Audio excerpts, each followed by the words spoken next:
प्रणाम। हम रेखा गोड़ लगाते हैं रुआ लोग के हाथ जोड़ के। चलिए आज हम का लेके बनी अपना रेखा के रसोई घर में दिखाओ तनी। तो चलिए आज हम एगो मिठाई लेके आइल बनी। ये भोग खातिर बहुत अच्छा होखेला, जन्माष्टमी में ज़रूर बनेला ई, और डेली भोग में भी रुआ बना के एकरा के रख सकेनी। 1 से 2 महीना तक खराब ना होखेला एयर टाइट डब्बा में। तो ई कैसे बनेला का लागेला उ दिखा देतनी। तो कुछ ड्राई फ्रूट ले ले बनी, जेमे बा अखरोट, एकरा अलावा भी जौन होई तौन रुआ ले सकेनी। ले ले बनी खरबूज तरबूज के बीज, साथ में ले ले बनी थोड़ा सा काजू, नारियल, बादाम और मखाना। साथ में ले बनी खसखस। खसखस डलला से एकर हेल्थ वैल्यू भी बढ़ जाला और अच्छा भी लागेला। ले ले बनी चीनी और ले ले बनी घी। साथ में हम ले ले बनी चीनी, हम बाद में बताएं कि कितना लागी, अभी सिर्फ दिखाओ तो रुआ के चीनी। तो रुआ बनल रही लास्ट तक, ताकि हम बता सकी कि कैसे मेजरमेंट कई जाए चीनी के। साथ में ले ले बनी थोड़ा सा मूंगफली। तो एकरा के पहले खाली भून लेतनी और सबके भुने घी में। तो चलिए एगो कढ़ाई रख देतनी, और ये हमार पूजा पाठ के कढ़ाई हवे, एमे प्रसाद ही बनेला और कुछ ना बने। तो ले ले बनी पीतल के कढ़ाई, और एकरा के गरम कर देतनी, और एकरा में डाल देम हम देसी घी। तो मूंगफली के हम खाली भूंजेम ताकि ओकर छिलका आसानी से छूट जाओ, ओकरा के घी में ना भूनेम। लेकिन जौन थी बा और सब ड्राई फ्रूट तो ना के भूनम हम घी में।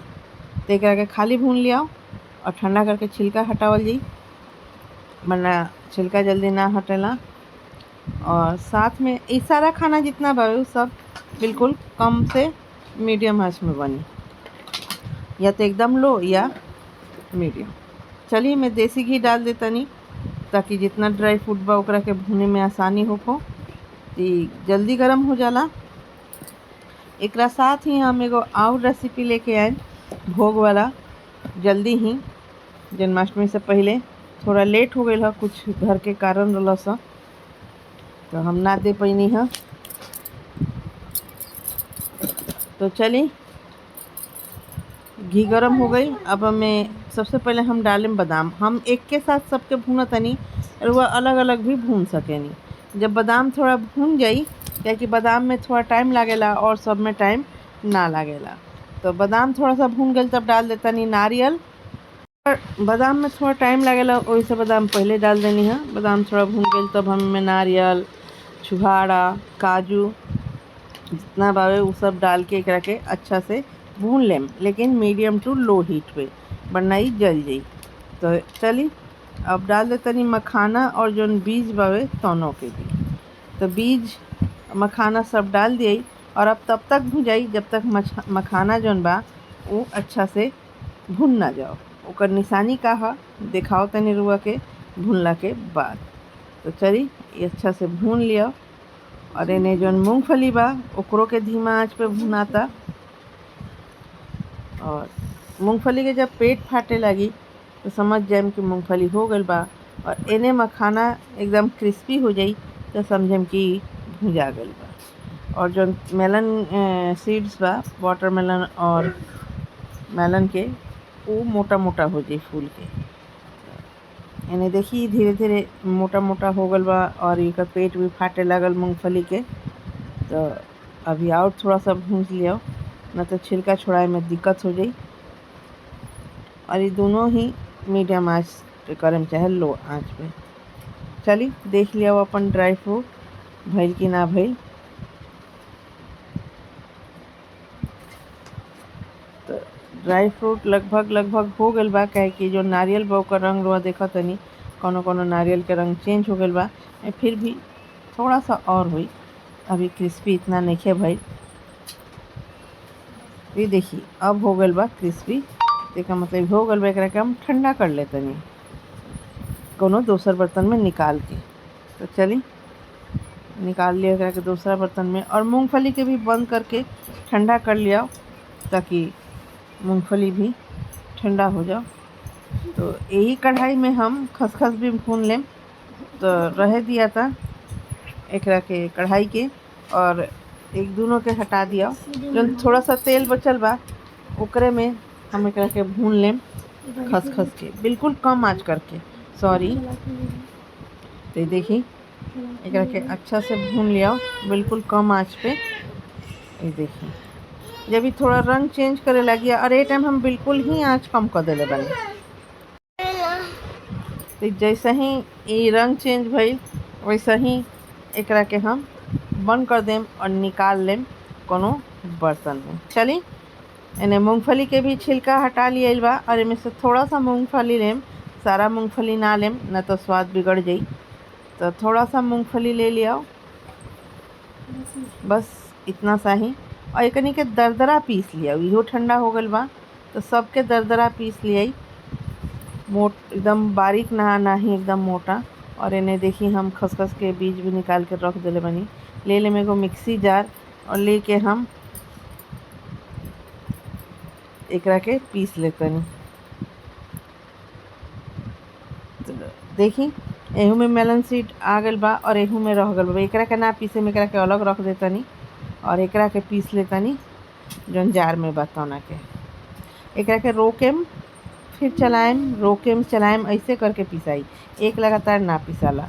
तो ये देखी दरदरा सा हो गल बा। अब एकरा के डाल देतनी एगो बर्तन में, जौन मेलन सीड बच गल सा वही में हम जौन खसखस बा तौन डाल देतनी। यही में डाल देम हम जौन पीस के रख ले बनी मेवा तवन, और एकरा के मिक्स कर लेम। तो मिक्स करके अब हम मेजर बताओ तन रुआ के चीनी के कि कैसे लिए, कि जितना ये चीनी हुई ओकरा से 1/4 कम लियाई या उतना ही लियाई अगर वह मीठा ज़्यादा खाता नहीं तो चली मिक्स करके एगो कटोरी लेतनी, एक कटोरी से नाप लिया कितना बा। तो ये कटोरी से नपाता, तो देखिए कटोरी में थोड़ा दबा के तब एक के नापल जाई। तो ये लगभग हमार हो जाता है 4 कटोरी। तो 4 कटोरी पे या तो वो ज़्यादा मीठा खाते हैं तो 4 कटोरी ले ली, ना तो 3 कटोरी, यानी 1 किलो पे 750 ग्राम। 1/4 हम कम रखे नहीं, तब भी मीठा ज़्यादा ही हो गई बा। तो चली हो गई।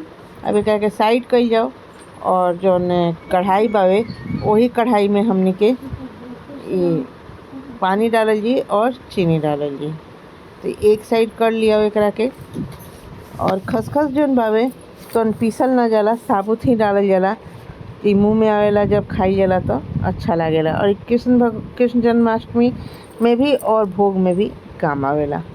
तो ये कढ़ाई फिर से ले लेनी है, गैस कर देनी चालू। अब मैं डाल देता नहीं हम 1 कटोरी पानी, 1 से 1.5 कटोरी पानी और 3 कटोरी चीनी। तो चलिए रुआ गुड़ में भी बना सके नहीं, लेकिन हम अभी जल्दबाजी इसकी वजह से चीनी में ही बनावता नहीं। और एक मेजरमेंट हम बता देनी है कि 4 कटोरी पे हम 3 कटोरी चीनी लें। तो चली डाल दिया एकरा में। अब चीनी गरम हो गल बा और 3 कटोरी लेता नहीं हम। तो एकरा के अच्छी तरह मिलावल जाई ताकि एकदम मेल्ट हो जाओ। एकरा के एक तार के चाशनी के बनावे तक हम एकरा के चलाते हुए पकाए। जब एक तार के चाशनी बनी तब हम रुआ के दिखाओ तनी। एक में डाल देते नहीं 2 से 3 चम्मच घी। तो घी भी डाल देनी। घी डालने से का हुई कि जौन हमनी के चाशनी बा तो ज़्यादा हार्ड ना जमी और एगो अच्छा सा ए पर रंग आ जाई। तो चली देख लिया एकर चाशनी अभी नहीं भइल, थोड़ा सा और हो जाए थी। जब एक तार के चाशनी बने लगी तब हमने के एकरा में डाल दी अपन जौन मिश्रण बा। एक तार के चाशनी बन गई तब हम डाल देते में सारा मिश्रण। और आँच हमार कम होबा, कम आँच पे ही एकरा के बनावल जी। तो चली एकरा में डाल दिया जौन पीस के रख ले बनी तौन, क्या कि अब एकरा बाद एकरे में खौली चाशनी में, तभी एक सब में मिक्स हो जाई चाशनी, तो ई जमे में सहायता करी। तो एकरा के चलाते हुए बिल्कुल हलवा जैसे बनेला वैसे कर लिया। तो चलिए एकरा के मिला लिया अच्छी तरीके से। और आँच अब हम थोड़ा सा तेज़ कर देतनी, मीडियम से थोड़ा ज़्यादा, लेकिन ध्यान से चलावत रहल जाई, न तो नीचे लागे के डर बा। तो ये देखी गाढ़ा होता धीरे धीरे, और ये बिल्कुल गाढ़ा हो जाई एकदम हलवा जैसे।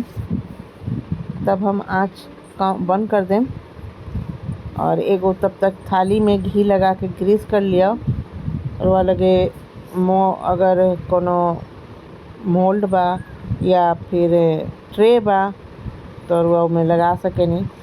हमारा लगे ट्रे तो बा, लेकिन उमें केक वगैरह बनेला तो अंडा के हो गइल बा, तो वैसे हम पूजा वाला थाली में ही एकरा के बनावत तनी।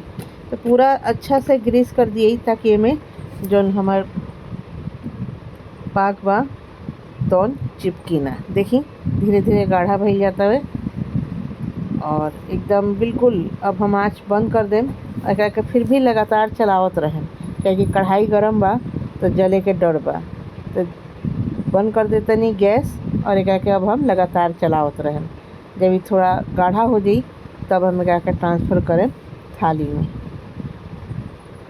ये देखी हो गई बिल्कुल गाढ़ा। अब एकरा के ट्रांसफ़र कर दिया थाली में, और ये सेट हो जाई। एकरा ज़्यादा टाइम ना लगेला, आधा से 1 घंटा लागी। जैसे ही ठंडा हुई वैसे ही सेट हो जाला। तो एकरा के लेके हम नॉर्मल टेम्परेचर पे पंखा के नीचे रख दें, और ये ठीक हो जाए। चलिए एकरा के चारों तरफ से स्पैचुला या छोलनी या छनौटा से दबा के एकरा के अच्छा से सेट कर दिए साइड से भी। और यही टाइम हम कट लगा लें, काहे कि बाद में ठंडा हो जाला तो हमरा से ना कटेला। तो हम अभी एकरा के काट लेते हैं। हो गई सेट। और मोटाई एकर जितना रुआ अच्छा लगी उतना रुआ एकरा के मीठा रख सकें। तो चलिए एकरा में निशान लगा दिया कट करके, और उसके बाद एकरा के रख दिया ठंडा होके खातिर। और इन्हें से लाग गइल बा, अब दूसरा तरफ से भी लगा लिया, और लगा के एकरा के छोड़ दिया।